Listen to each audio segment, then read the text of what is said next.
Coming up on Unpeeled, breaking news on your favorite award shows. We're traveling back in time to celebrate the 60th anniversary of a famous show. Buckle your seatbelts as we gear up for the end of the F1 season. And a classic ballet is dancing its way back to Syracuse. All that and more, Unpeeled starts right now.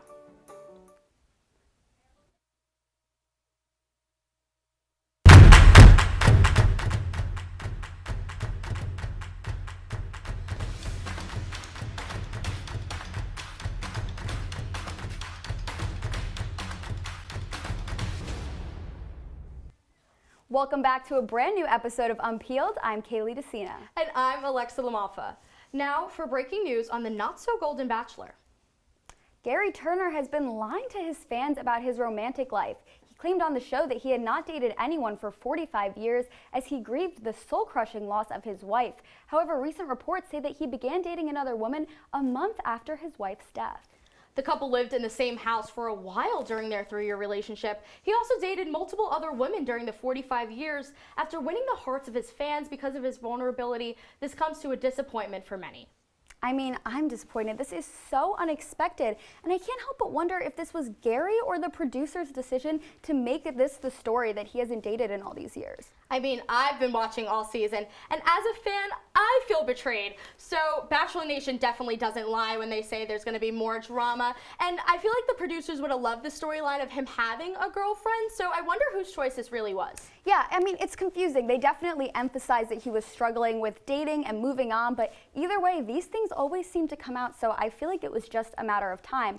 And, you know, Bachelor Nation really loved Gary this season for how authentic he felt, so I'm just curious now with this lie coming out if people are going to be hard on him or not. We are only on the first ever season of The Golden Bachelor, and there's already drama. I mean, I thought Gary was the only exception, and I wonder if this will be brought up during the finale or if the contestants will be finding out kind of as the world is. I know. I mean, I feel like if we're betrayed, I can only imagine how the women on the show feel if they're hearing this now, so I kind of hope they already knew. Maybe we'll get a statement, but we'll see. Hopefully he'll clear things up soon. And early today, Jonathan Majors began his assault and harassment trial in New York. This stemmed from a 911 call on March 25th in which his ex-girlfriend reported assault. Police arrived at the scene and noted that she did have minor injuries. The actor's evidence is currently sealed, meaning the media cannot be present during arguments. The trial may affect his acting career and Marvel's plans for the future, regardless of the decision. He could be sentenced up to a year in prison if found guilty. Rapper and producer Sean Diddy Combs is stepping down as chairman of his music television company Revolt amidst new allegations. 2 women reported separate incidents of sexual assault, with one of them being a former Syracuse University student. This comes just 1 week after a settlement of his ex-girlfriend Cassie Ventura's case. The court documents detail years of abuse from Combs to Ventura, but the case was settled just 1 day afterwards. The new Netflix reality series Squid Game's The Challenge is facing lawsuits over the safety of their contestants. Many are seeking compensation for injuries sustained during filming, including hypothermia, frostbite, and nerve damage. A spokesperson for the new series made a claim saying, quote, "We take the welfare of our contestants extremely seriously." Despite the reassurance, the contestants still wonder if the almost $5 million is really worth it. Let's hear from a contestant of the games themselves who opened up on TikTok about her experience.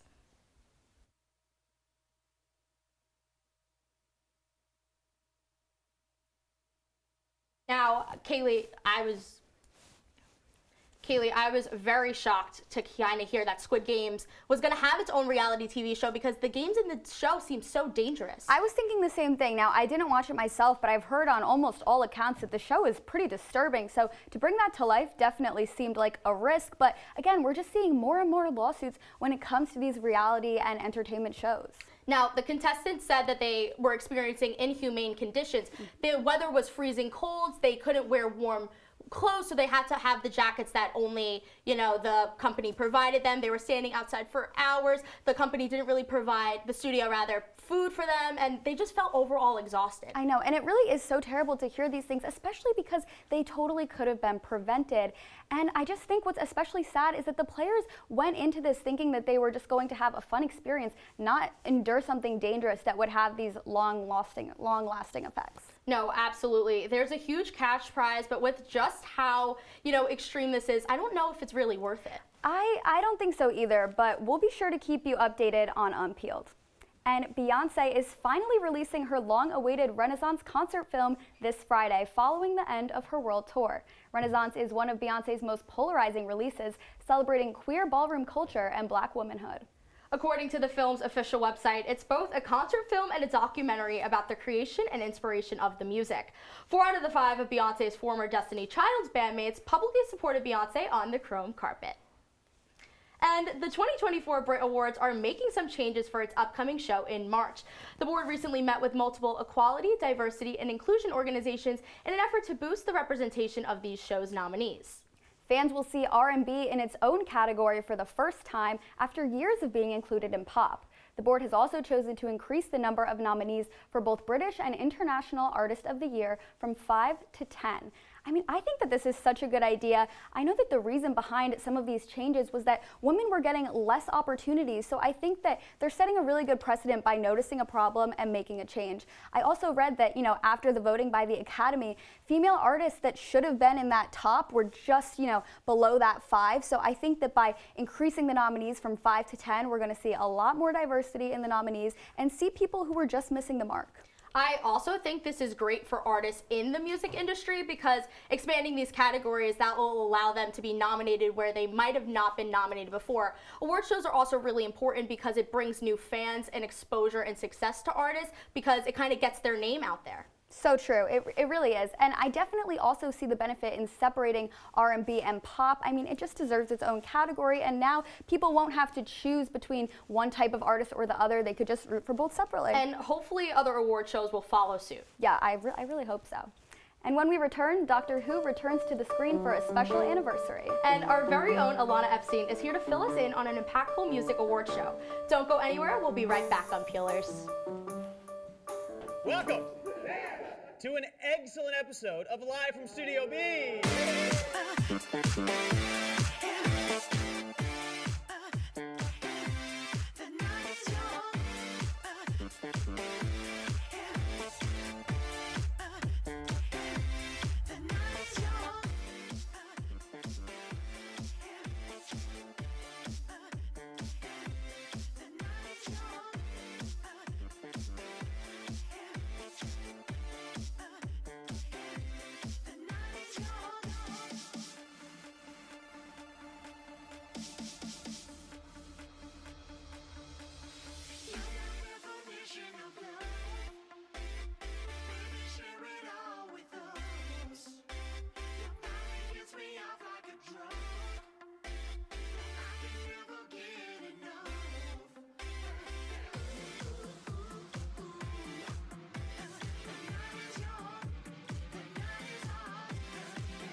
Welcome back, Unpeelers. After purchasing the streaming rights to Doctor Who last year, Disney is now releasing a 3-part anniversary special for the beloved sci-fi show. Our Unpeeled TV reporter and resident Whovian, Ray Gomez, has more on both the special and the series as a whole. Ray? Can somebody give me a big old NOZ? For the wibbly-wobbly, timey-wimey stuff comes the 60th anniversary of one of the greatest shows in TV history, Doctor Who. For the first time in Doctor Who history, an actor will be returning to the role of the Doctor, with David Tennant coming back to the show. Tennant is a placeholder for the future Doctor, Ncuti Gatwa. This reprisal of Tennant's iconic role follows Jodie Whittaker's Doctor, who was met with much controversy from fans and critics alike. It's been a whole year since the last Doctor Who episode due to Whittaker's early departure. This placeholder Doctor has already added to the complicated history of the Doctor, as you can see here. Tennant is the 10th Doctor and now follows Jodie Whittaker as the 14th Doctor. Now my personal favorite, of course, is the 12th with Peter Capaldi, but that's just me talking. Now, the first episode, the anniversary special, has already released with a positive IMDb score of a 7.7 out of 10, with 2 more episodes to be released December 2nd and the 9th. These episodes follow the 14th Doctor and his old companion Donna Noble and her family as the Doctor faces new and old forces of evil alike. I can remember the 50th anniversary special back when I was 10 years old and Matt Smith and David Tennant saved their homeworld Gallifrey. I wish I would be able to regenerate and become the Doctor, though through Photoshop I can now. Definitely not as good looking as David Tennant, I will say that, but I think I hold my own. I mean, look at this, like, just prestigious photo right here. But over to you, Kayley. Thanks, Ray. That's amazing. We'll definitely have to tune in. And moving from TV to music, the BET Soul Train Music Awards took place last Sunday in California. And our very own music reporter, Alana Epstein, is here to break down the most shocking moments of the night. Alana, it's so great to have you here. It's so great to be here. I think this is our first ever Q&A, so I'm so excited. I know, it's been a long time coming. Now, first, can you tell me a little bit about the BET Soul Train Awards? Absolutely. So the BET Soul Train Awards first started in 1987 as a way to recognize achievements in Black music. So Dionne Warwick actually hosted that first ever award show, and it was a great night. So this award show in particular honors soul, R&B, jazz, contemporary, gospel, reggae, and of course hip hop. And what's different about the BET Soul Train Awards versus the BET Awards is that it solely focuses on music, which I think is really exciting, especially as the music reporter. We love a good music award show. I love that. Now, what were some of the highlights of the show on Sunday? Yeah, so let's talk about the awards. Obviously a very important part of the night. Not surprised, SZA took home the most awards. She took home 4, including Album of the Year and Song of the Year. I mean, SOS was a fantastic album, Snooze, Kill Bill, so many other TikTok songs. Usher actually came in second, and he had 3 awards, and that's so exciting to have his name start to come up with the halftime show coming up soon, of course, in just 3 months. Victoria Monet, she won 2 awards, and let's not forget Keke Palmer hosted it. She was absolutely phenomenal. And T-Pain actually won the Legend Award, and let's not forget he was in Syracuse just about a year ago performing, so that was really exciting to see him performing on the stage. That was him just about a year ago, so to see him win that Legend Award was so iconic. That is iconic. And so, were there any performances? Of course. I mean, what's an award show without performances? I agree. There were so many. I mean, speaking of T-Pain, he performed a medley of some of his best hits, Buy You a Drink, and one of my favorites, Low. And I was really surprised by Maida's performance. That was one of my favorites. I had never really heard her music before, but after seeing her sing, I'm totally going to be listening to her music, and it will definitely be in my Spotify Wrap next year. That is something so special about the award shows. Now we have new fans. Oh, I think we have a little voice log. A little clip of Maida singing, so let's take a look. Try to blow my mind. Think you should try. Thank you so much, Alana. And rev your engines because we are recapping this year's F1 season. You won't want to miss it.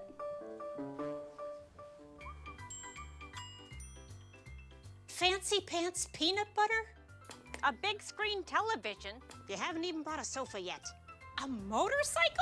When your father finds out, he's gonna flip his shoes with 2 buckles? What do you even need 2 buckles for? Mr. Big Shot, buying whiskey shots for everybody in the bar. From the looks of it, I'd say nobody even remembers. Feed the pig.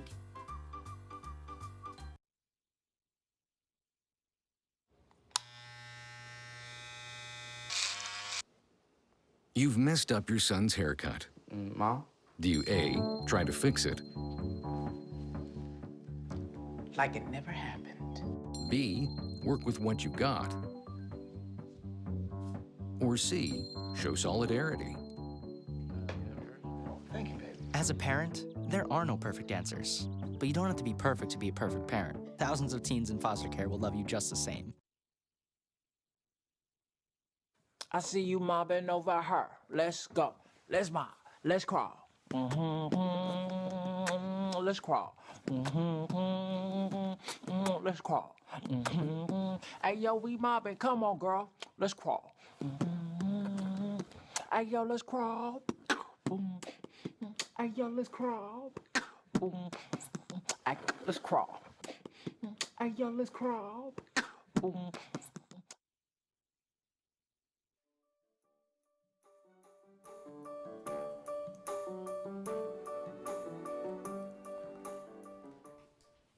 Formula One racing is dominating the screens after the latest season ended this past weekend. Here with us to share more on which drivers crossed the finish line is our sports reporter Lillian Northrup. Lillian, thank you so much for being here. Of course, I'm excited to be here. So it seems like the F1 is all over the world. Tell me who took home this year's championship. Yeah, so Max Verstappen, I mean, he's literally insane. He won in Dubai last weekend, but he also won in 2021 and 2022. So he's now one of 6 racers to win 3 world championships in a row. He's only 26. He races for Red Bull. I mean, he is imaginable. It's insane. His dad was a former pro F1 racer, and his mom was a go-kart racer. So I think it's just in the family. That is so shocking. Now, were there other racers kind of following him on the leaderboard? Yeah, so there are great competitors for sure for Verstappen, but he had 575 points in the season, and the second place, Sergio Perez, he was at 285. So overall, I mean, no one was really as close to him. He won 19 of 22 races.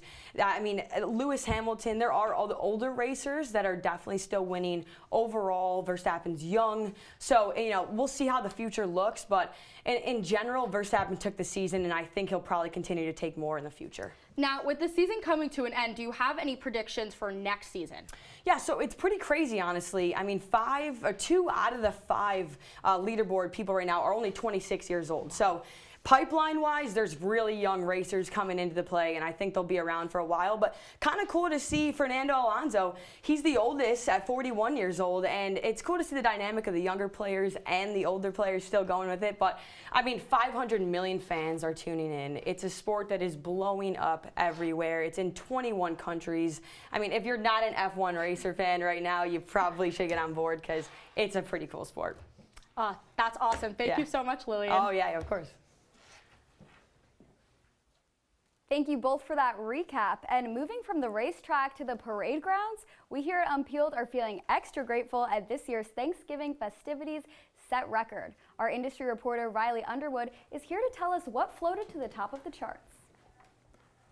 Yeah, well, another Thanksgiving is come and gone, and the 3 things that people had on their minds this year were thanks, turkey, and the Thanksgiving Day Parade. This year's parade was the most viewed Thanksgiving Day Parade ever. More than 28 million people tuned into NBC to watch the 97th edition of the Macy's tradition.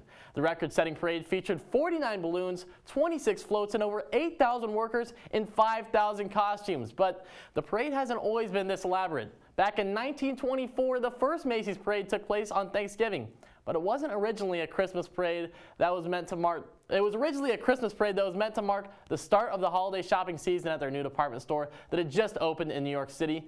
But this year's parade featured a number of performances, but none as big as what the NFL saw at their Thanksgiving games. Over in Detroit, Jack Harlow performed some of his top hits, along with his newest single, Lovin' on Me, which is currently #1 on the Billboard Top 100 charts.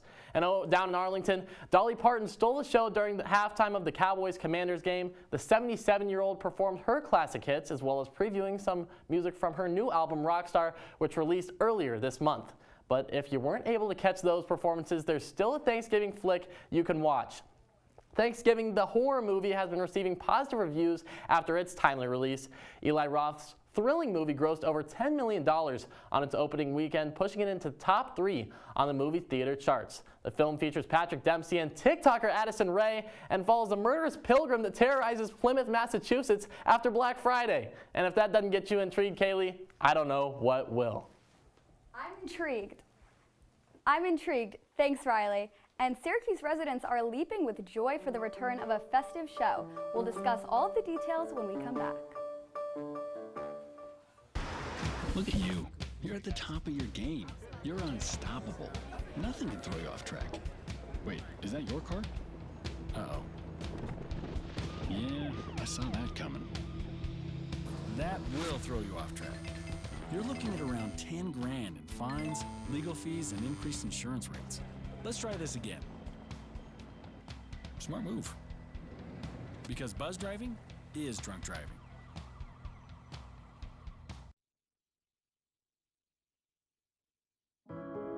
Taking care of a family member can lead to plenty of questions. Fortunately, there's a place to get the answers, for them and for you. Find articles, tips, and tools from experts and others who have been in your place. The Caregiving Resource Center at aarp.org/caregiving.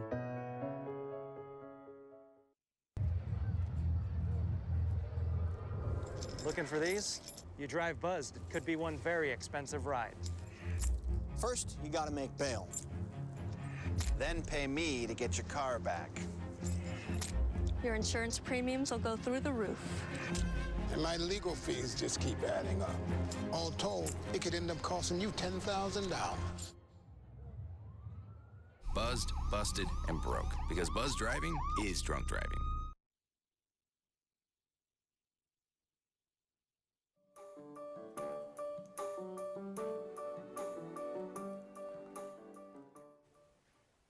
The beloved classic holiday show The Nutcracker is returning to Syracuse for multiple performances throughout December. Here to break down the show, where to see it, and what to look forward to is Broadway reporter Aman Mahdi and Syracuse events reporter Maura Vaughn. So guys, I'm so excited. As The Nutcracker Christmas musical comes to Syracuse, can you tell us a little bit about it? Yeah, so there's going to be many productions of the show here in Syracuse, so it's going to require a lot of ballet and a lot of dancing. But that's kind of how it goes into the plot, right? Kara is the girl and she gets a nutcracker for Christmas Eve, but it wakes up and it takes her into a magical fairy Candyland, right? Yeah. And in that Candyland, there are so many candies from all over the world. God, I feel like I'm saying candy so many times. Anyway, it's true. And inside that Candyland, each candy performs its own dance. Like the Spanish chocolate gets its own dance, so it requires a lot of production and a lot of dancing for me. Wow, who doesn't love The Nutcracker? Yeah, it's a classic.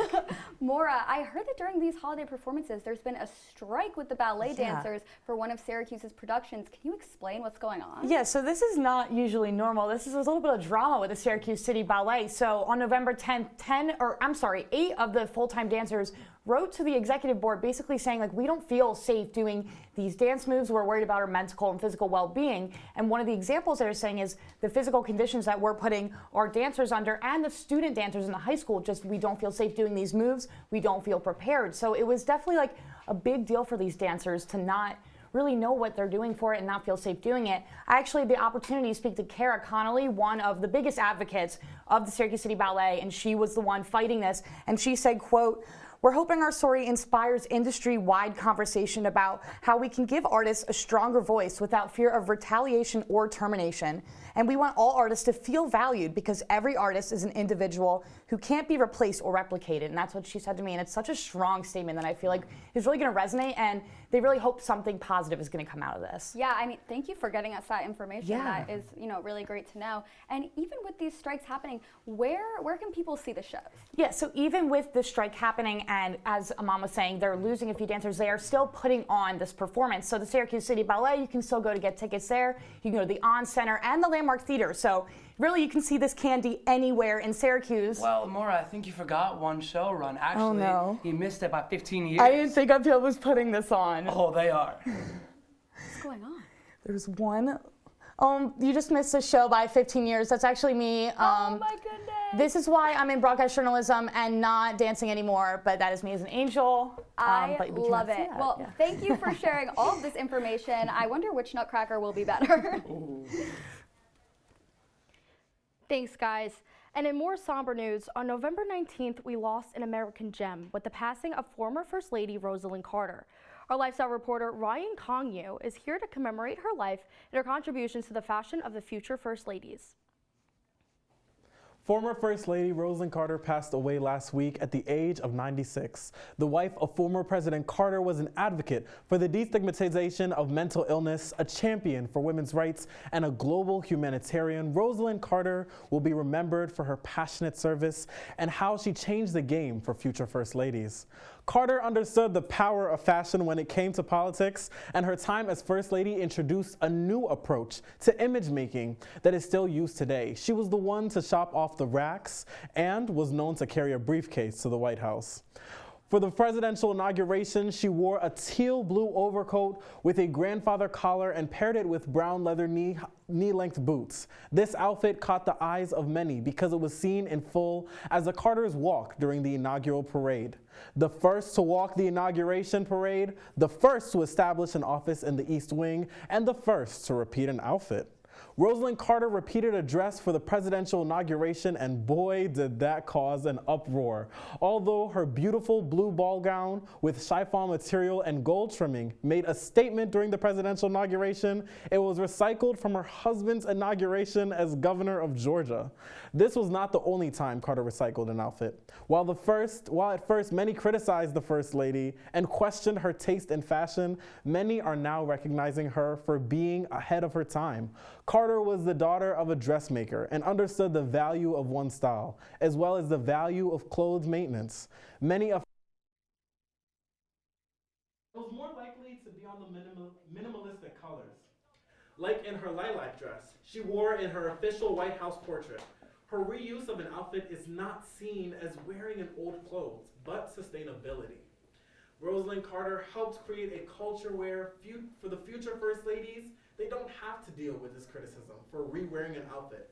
Carter works while in the White House. She created a new image for the role of First Ladies. Yesterday, former First Lady Laura Bush, Hillary Clinton, Michelle Obama, and Melania Trump joined Jill Biden for the service at Atlanta, Georgia. The former First Lady and fashion trendsetter will be missed. Thanks, Ryan. Spotify Wrap released this morning, and we're reviewing some new updates. You'll want to take a listen.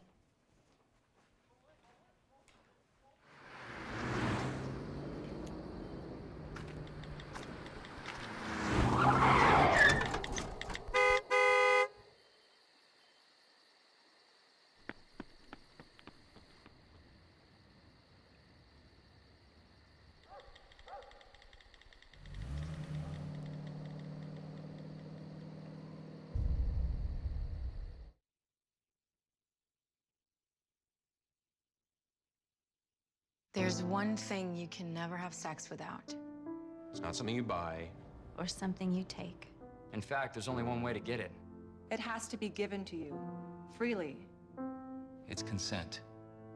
Because sex without it isn't sex. It's rape. Consent. If you don't get it, you don't get it. It's on us to stop sexual assault. Learn how and take the pledge at itsonus.org.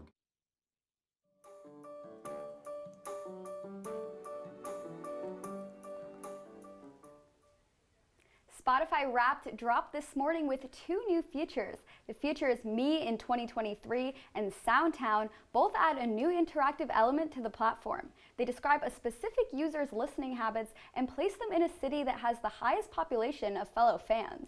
Bad Bunny, Drake, The Weeknd, and Peso Pluma all reached the top 5 in global listens. And at the top of the charts, Taylor Swift raked up more than 26 billion listens, proving that she's still in style. We took a poll here at Unpeeled to see if she made it to our top list. So, Kayley, let's take a look at that. Yeah, I mean, I think that at least you and me knew that she was going to be on our top list, right? Some people just want us to stop talking about it, but nothing can stop us.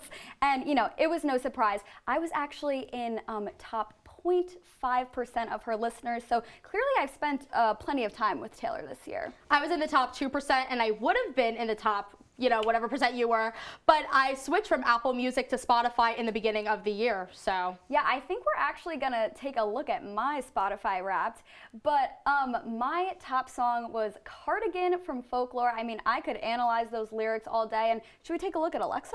Yes, let's definitely do it. Okay, let's see. Mine was I Miss You, I'm Sorry by Gracie Abrams. That was my first top song, but my favorite song was Taylor Swift's Getaway Car. Well, I mean, we could talk about this forever, but I guess that's all the time we have today on Unpeeled. I'm Kayley Decina. Be sure to follow us on social media.